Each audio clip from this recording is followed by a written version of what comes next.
चलिए दोस्तों, खेसारी लाल की एक और गाने के पोस्टर, भक्ति गाने के पोस्टर जो आ गया है। इस वीडियो में शुरू से लेकर अंत तक बना रहिए। हमेशा ऐसा वीडियो न्यू इन्फॉर्मेशन जितना जल्दी लाने को मैं प्रयास करता हूँ आप लोगों तक। खेसारी लाल के एक गाना का पोस्टर है जिस गाना के नाम है माई महारानी आ गई। माई महारानी आ गई।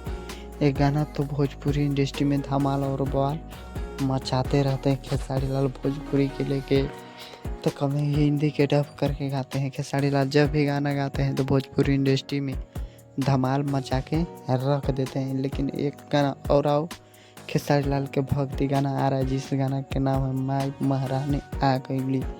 ये गाना भोजपुरी इंडस्ट्री में धमाल मचा के रख देगा। जब भी खेसारी लाल गाना गाते हैं तो भोजपुरी इंडस्ट्री में तबाही मचा के रख देते हैं। बात करें कि गाना को, इस गाने को गाए हैं दबंग स्टार खेसारी लाल और संगीत दिए हैं आर.एस. शर्मा और ये गाने को लिखे हैं धमाल और बवाल भोजपुरी इंडस्ट्री में मचाते रहिए। बात करें कि गाना कब आएगा तो कल सुबह 6:30 में ग्लोबल म्यूजिक पर आ जाएगा। भोजपुरी इंडस्ट्री में धमाल और बवाल मचाते रहिए। बात करें कि गाना कैसा रोमांटिक गाना है तो ये एक भक्ति गाना है। आप लोग जानबे करते हैं कि भक्ति गाना है, दशहरा के अवसर पर निकाला जा रहा है।